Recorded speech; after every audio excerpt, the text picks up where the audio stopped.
Esta noche tengo una cita con un hombre que nació el 5 de abril del 55.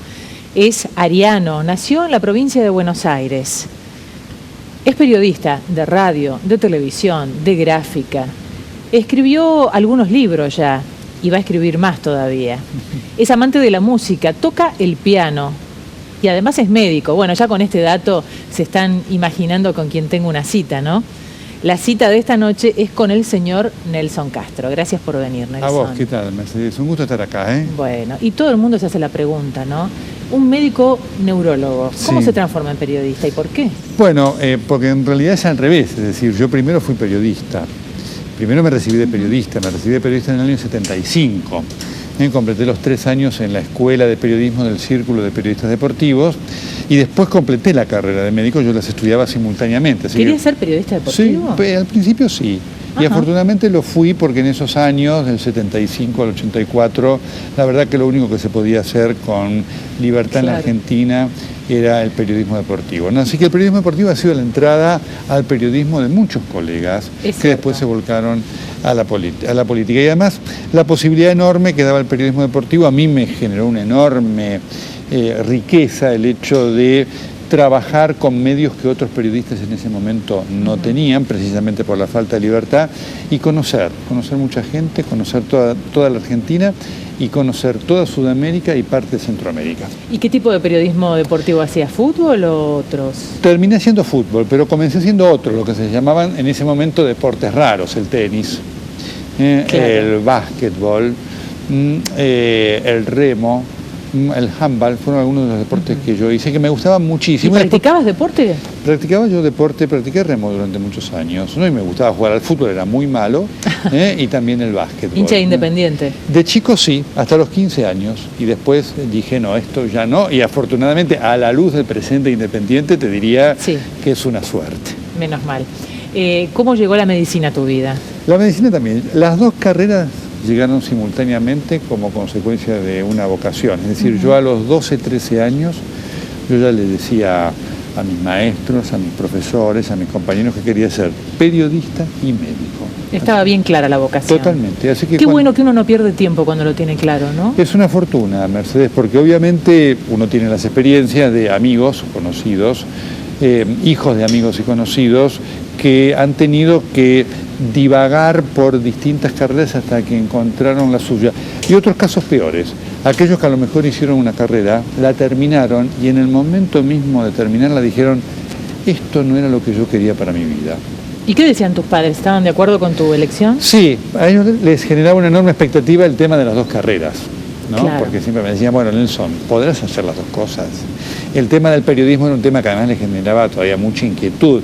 Imaginar, hoy es muy común que haya escuelas y facultades de periodismo, afortunadamente. Sí, en esa época era algo bastante atípico. Muy pocas. Existía esta del Círculo de Periodistas Deportivos, la del Círculo de la Prensa, el Grafotécnico, La Plata, poquitas. Así que los que estudiábamos periodismo éramos pocos.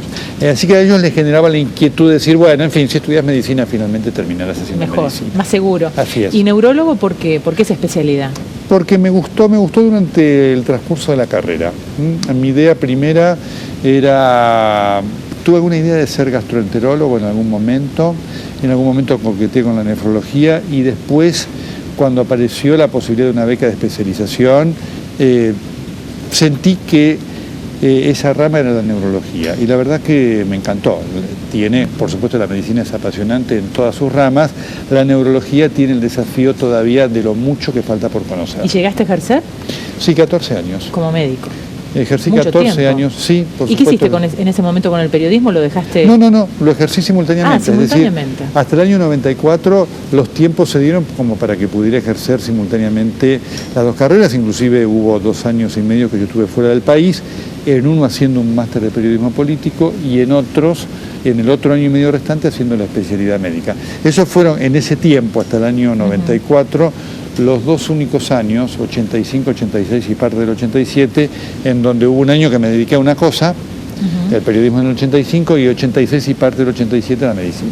Ahora, ¿era esperable que te dedicaras a el periodismo sobre medicina o unir las dos carreras, ¿no? ¿Esto no lo llegaste a hacer o sí? No. Bueno, excepto tu libro, Enfermos de Poder, Correcto. donde se combinan las dos cosas. Así es, vos sabés que hubo muchos que me lo propusieron, pero me pareció que no, digamos, me pareció que era acotar lo que yo tenía como vocación periodística, que era el periodismo político, a algo más restringido, igualmente apasionante. Bueno, en este libro que estamos viendo ahora, la tapa, sí se combina el periodismo político con la salud, ¿no? Porque además hubo un enfoque político de la salud, así que me lo propusieron muchas veces. Hubo muchos que me vinieron a proponer, inclusive en los primeros años, para hacer micros por televisión y demás, y nunca me convenció. Y afortunadamente me pareció bueno tomar esa decisión, porque yo respeto mucho a los que hacen periodismo científico, porque exige una preparación y un conocimiento técnico mayor que tal vez el que uno pueda tener,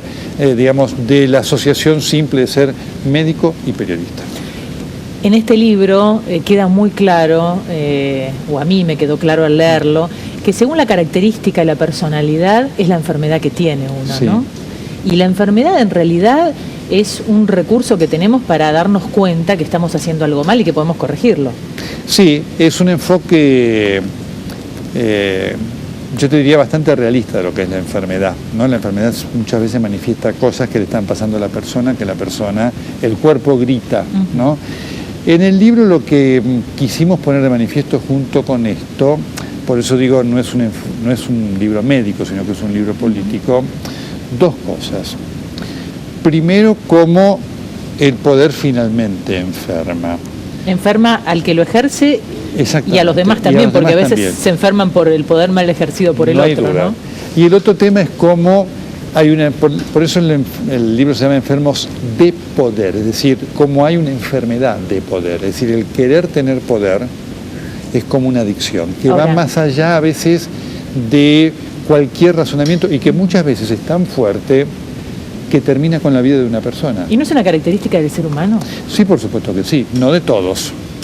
En algunos es más patológico que en otros, ¿no? Yo te diría que el tema patológico de lo que el poder significa es muchísimo. Y es muy interesante porque este libro que siempre genera polémica y que a mucha gente del poder le apasiona y que mucha gente del poder me critica, ¿no? Y que inclusive dentro de la comunidad médica ha dado origen a un debate muy interesante sobre, bueno, si es ético el tema de la salud, ¿no es cierto? Un médico puede abocarse a esto. Es algo que por lo menos nos ha puesto en un debate que en otras partes del mundo se está dando.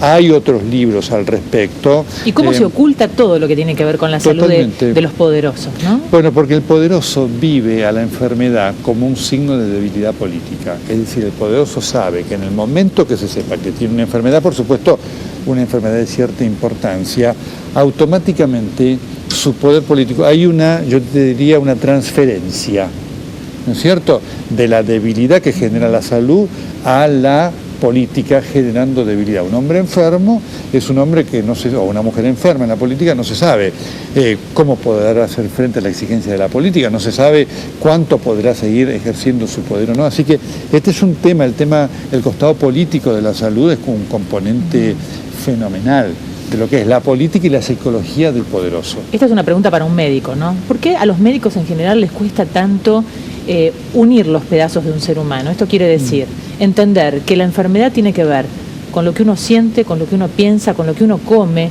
porque parece que no se unen estos aspectos y no se interpreta desde lo psicológico cuál es el problema que uno tiene, porque a lo mejor un dolor de panza no se arregla con una pastillita que todos conocemos, se arregla con otro tipo de tratamiento, ¿no? Bueno, yo te diría que este es un problema que tiene dos orígenes. Primero, un problema de formación, muchas veces en el médico. Hoy la sobreespecialización y el avance fundamental que ha tenido la medicina hace que la demanda del médico en pos de tener acceso a la información sea inacabada e inacabable. Y entonces a veces estamos viviendo ese pequeño mundo de tal dato, tal información, tal último avance y se pierde por un defecto de formación la visión del todo. de la persona. Y después yo creo que el otro tiene que ver con la característica que el ejercicio de la profesión hoy tiene. La profesión hoy tiene una deformación en su ejercicio que es enorme. El hecho de que un médico hoy cada vez tiene, por las exigencias de su vida, menos tiempo para escuchar a una persona, hace que se practique una medicina más fragmentada, claro, y por lo tanto menos comprensiva de la realidad de una persona. Bueno, por lo que nos has contado, vemos que sos un hombre muy estudioso y has estudiado otras cosas, idiomas, música, sí, tocas el piano. Sí, toco. Todos aspectos que poco conocemos tuyos. Afortunadamente, diría alguien. Mira, yo creo que ¿vale la pena escucharte? Sí. El afán por conocer yo lo tomo como un don de la vida, ¿sabes? Y creo que yo lo disfruto enormemente y siempre en mi vida estoy pensando todo aquello que me falta, qué más puedo hacer para ensanchar el universo de conocimientos que uno tiene, que siempre es modesto. Y lo digo con total realismo, no como pose ni nada por el estilo. Por lo menos es una actitud que yo tengo de vida y que le agradezco a la vida y a la formación en mi casa que me hayan generado todas esas inquietudes. ¿En tu familia te han estimulado mucho para el estudio? Mucho, siempre. No es que estuvieran atrás, ¿no? Pero siempre dieron, yo te diría, el contexto adecuado para que todo aquello que yo quería estudiar y hacerlo encontrara de mi mamá y de mi papá, que son personas muy simples, que no terminaron siquiera el secundario, pero sí la comprensión y el estímulo para ir adelante. Nelson, ¿te gusta esto? Hacelo. Qué bueno, ¿no? ¿Y de chico eras un muy buen alumno? ¿Ya te gustaba estudiar? Así es, sí. No, era lo que por supuesto en aquellos años se definía como el traga, cosa que yo no vivía así, ¿no? Porque uno tiene la idea de que... ¿Y eran hostiles tus compañeros por eso? No, eran fantásticamente buenos. Eran fantásticamente buenos. Porque yo, digamos, hacía una vida totalmente normal. Claro. Es decir, yo no me pasaba horas tras los libros, me pasaba las horas que necesitaba, claro, para ser un muy buen alumno. Así que yo disfrutaba y pude hacer de todo. Es decir, iba al colegio, iba al cine, iba al teatro, salía con mis amigos, jugaba al fútbol. La verdad que no me privé de nada. Recién hablabas de viajes, ¿no? ¿En algún momento pensaste en vivir fuera del país? Cuando me fui a los Estados Unidos a hacer esas 2 becas que te comentaba, tuve ofertas para quedarme allí. Y fueron tentadoras, porque obviamente allí estaban las posibilidades de contratos muy buenos, en lugares muy buenos, y de una seguridad prácticamente, yo te diría, no te diría infinita, pero duradera.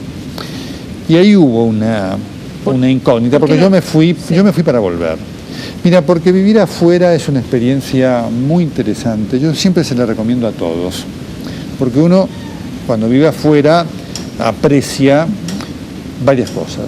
Primero, aprecia las virtudes del lugar donde vas, y aquel lugar donde vas, por supuesto, es un lugar que tiene aspectos interesantes, atractivos, a veces casi deslumbrantes. Para mí ir a vivir a los Estados Unidos fue algo muy atractivo, por lo que ofrecía en cuanto a sociedad y por supuesto por lo que ofrecía en cuanto a posibilidades para las 2 carreras nuestras, tanto el periodismo como para la medicina.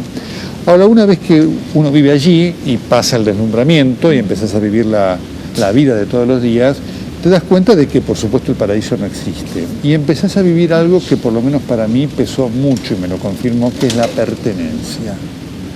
Es decir, vos estás allá, estás muy bien, podés ser reconocido, pero no sos de ahí. Y eso es algo único. No, y más si tenés una familia tan contenedora como la tuya, sí, ¿no? Sí.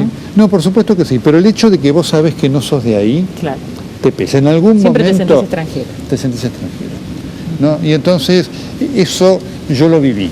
Leí algunas declaraciones de tu madre hace un tiempo, sí, cuando pasó lo de la radio, que decía que tenía miedo que vos te fueras del país. Sí, claro, porque para ellos... Y me conmovió mucho, ¿no? La preocupación de ella, y tan lógica la preocupación. Bueno, claro, obviamente cuando yo me fui también existió ese tema que siempre para los padres es doloroso cuando un hijo se va, sobre todo se va a vivir a otro país, claro, ¿no?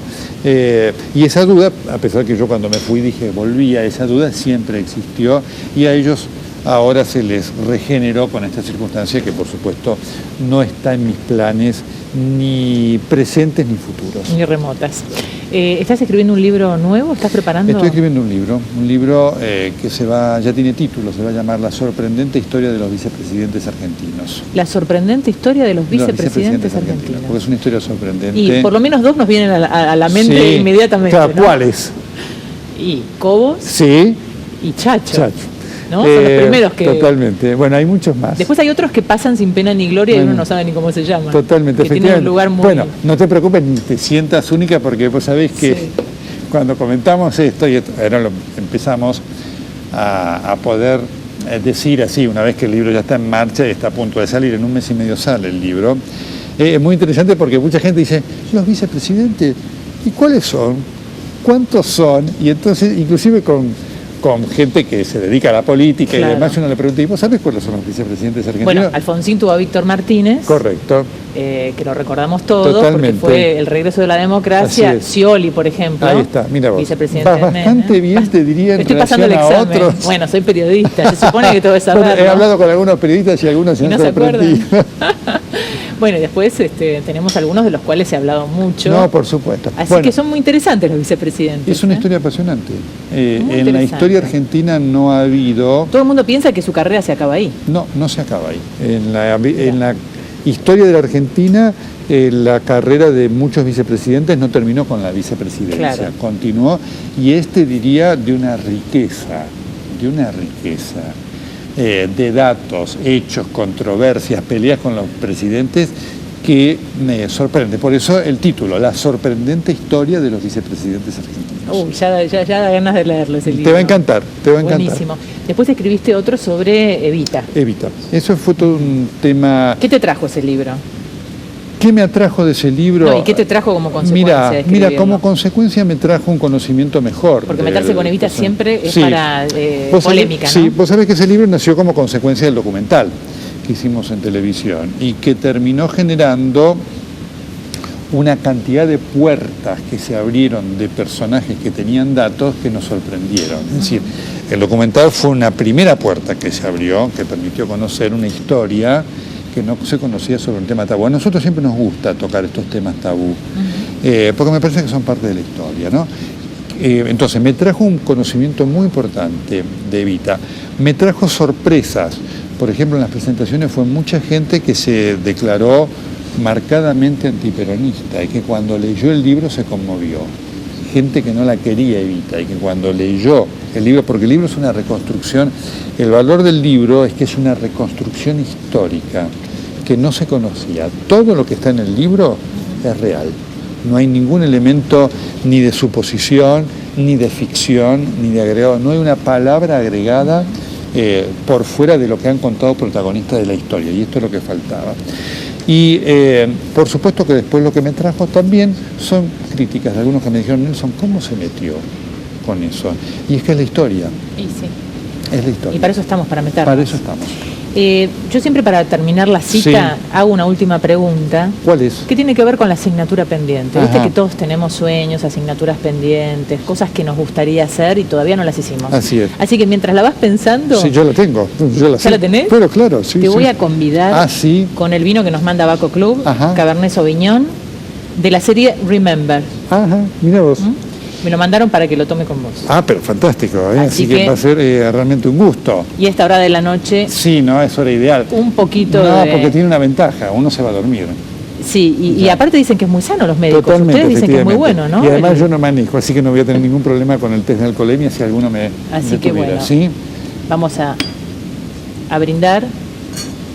Te agradezco que hayas venido. A vos. Y contame tu asignatura pendiente. Mi asignatura pendiente, la dirección de orquesta sinfónica. ¿Dirección de orquesta sinfónica? Sí. Me sorprendiste. Es un sueño que estaba en mi vida. Yo aprobé un examen al Colón para estudiar dirección de orquesta. Así que estaba por empezar, ¿no? Cuando tenía 18 años. Dos cosas se podían hacer: periodismo y medicina. Esta es la tercera. Tres cosas no. Así que está pendiente y tras ella voy. Bueno, que se cumpla, Gracias. Muy amable. Gracias por tu generosidad. Muchísimas gracias.